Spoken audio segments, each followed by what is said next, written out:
अपनी जिम्मेदारी अदा की होती तो आज हमारे घर का माहौल अल्हम्दुलिल्लाह इस्लामी माहौल होता, हमारे घर का बच्चा इस्लामी माहौल में ढलता, इस्लामी कल्चर से लेकर सफाई हस्ती पर उभरता, और जब चलता अगियार की निगाहें देखती तो वो कहने पर मजबूर हो जाती कि खुदा की कसम ये रसूलुल्लाह का गुलाम जा रहा है। जब गुलाम रसूल की ये शान है तो मदीने वाले आका की क्या शान है।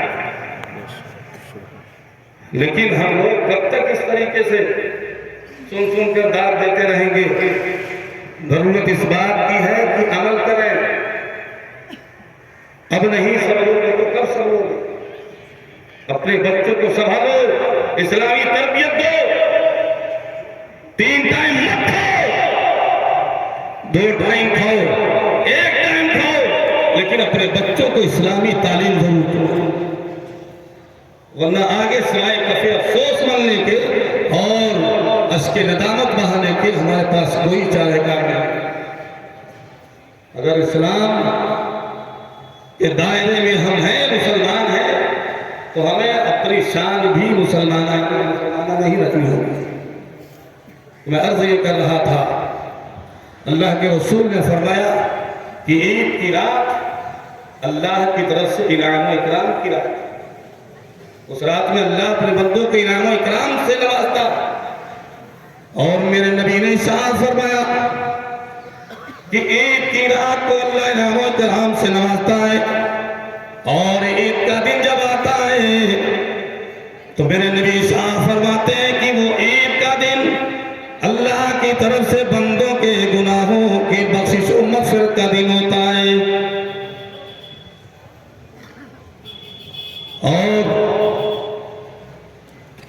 इसीलिए मेरे आका इरशाद फरमाते हैं कि जब ईद की रात होती है ना तो अल्लाह ताला फरिश्तों को मुखातब करके इरशाद फरमाता है, ए मेरे मलाइका, तो मुझे ये बताओ कि जिन बंदों को काम दिया गया और उन बंदों ने अपना काम पूरा मुकम्मल कर लिया हो, उसका क्या हक बनता है। तो अल्लाह के मलाइका अरीज़ा पेश करते हैं, खुदाए क़दीर व जब्बार, है हमारे मालिक, अब उसका हक तो ये है कि उस मजदूर की पूरी उजरत अता कर दी जाए। तो अल्लाह तबारक व तआला इरशाद फरमाता है, फरिश्तों गवाह है ना, मैं इनके सारे गुनाहों की बख्शिश और मग़फ़िरत फरमा।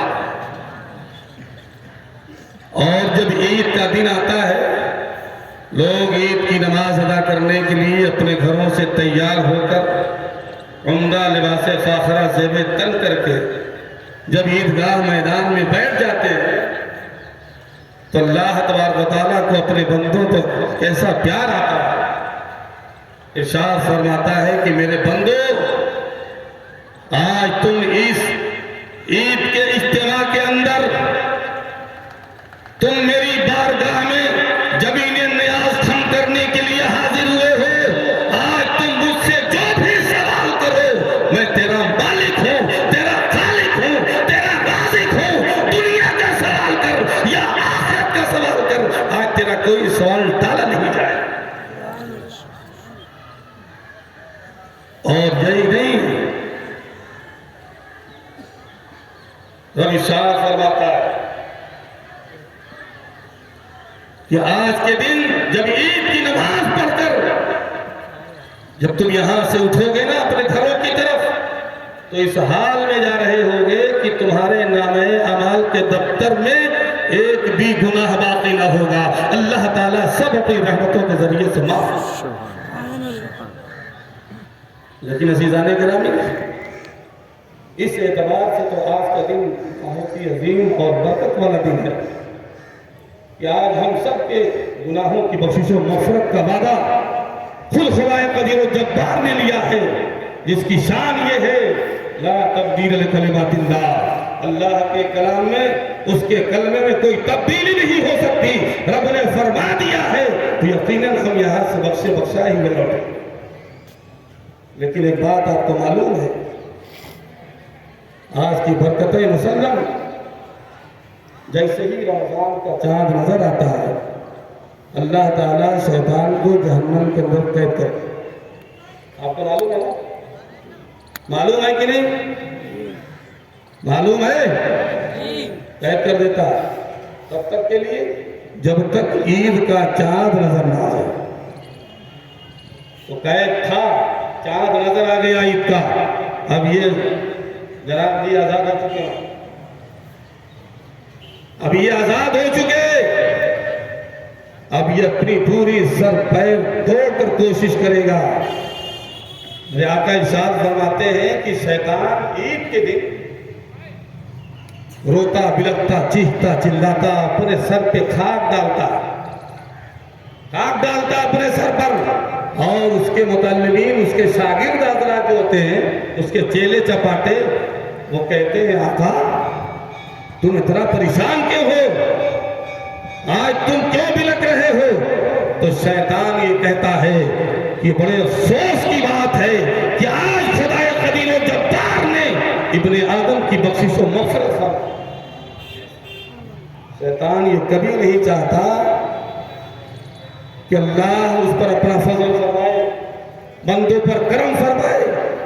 वो यही चाहता है कि जिस तरह मुझे मलऊन कर दिया गया, रादे बारगाह करार दिया गया, इसी तरीके से मैं हर एक को बहकाता रहूं और सबको खुदाए कदीर व जब्बार के गज़ब व कहर का मुस्तहिक़ बनाता है।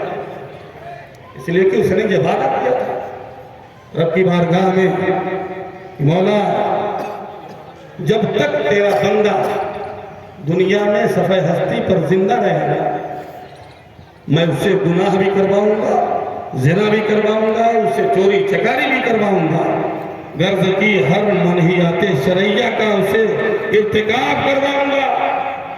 तो परवरदिगार आलम ने जवाब दिया कि जालिम तू भी कान खोल करके सुन ले, तुझसे जो बन सके तू कर, लेकिन याद रखना तू जब जब मेरे बंदों को गुनाहों के अड्डे पर ले जाएगा, जो चाहे गुनाह करवा ले, लेकिन मेरा बंदा जब जब उसके नदामत लेकर मेरे दरे रहमत पर मचलेगा, मैं उसके सारे गुनाहों को माफ करूंगा। सुभान अल्लाह।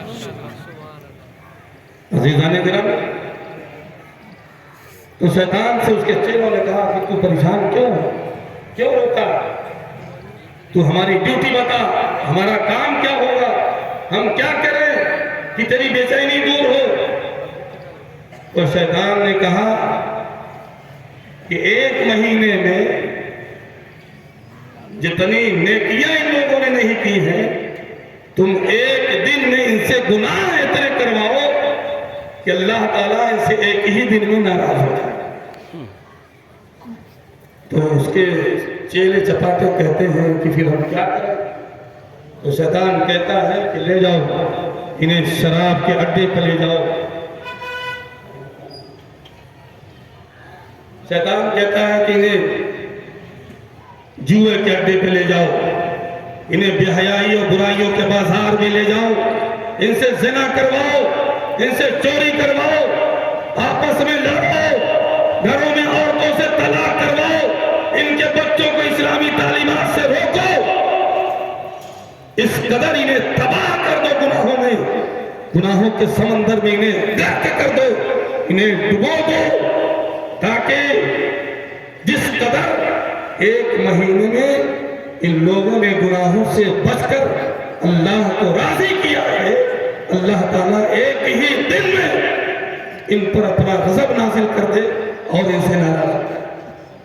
तो अज़ीज़ाने गिरामी, अब हमें और आपको यह फैसला करना है कि 1 महीना पाबंदी के साथ हमने अल्लाह की रज़ा के लिए रोजे रखे और नमाज़े तरावीह अदा की,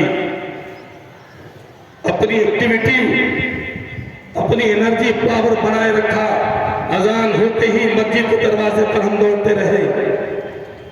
मेरे अज़ीज़ों, अब तो शैतान भी आज़ाद है और नफ्से अम्मारा जो हर वक्त हमारे साथ रहा, रमजान में भी और अब भी जो शैतान का पक्का दोस्त है, क्या अपनी ख्वाहिशात पर चलकर शैतान के दाव पेच में आकर अल्लाह के गज़ब के मुस्तहिक बनना चाहते हो, या रहमान की रज़ा के मुताबिक अपनी जिंदगी गुजार कर खुल्दे बरी के हकदार बनना चाहते हो, ये हमारी और आपकी जिम्मेदारी है।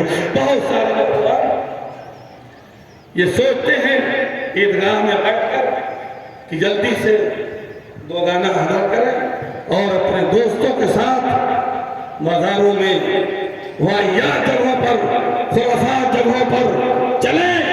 बहुत 1 महीना हमने इबादत कर ली, अब चले इस्लाम की धज्जियां उड़ाएं, कानून शरीयत को पामाल करें, शरीयत की कदरों को इन्हिराफ करें। मुसलमानों, 1 महीने का रमजान जो अल्लाह ने हमें दिया था वो इसलिए नहीं, इसी से और उसके नक्शे कदम पर चलकर अल्लाह के गज़ब के मुस्तहिक बन जाओ, इसलिए नहीं अल्लाह ने रमजान दिया।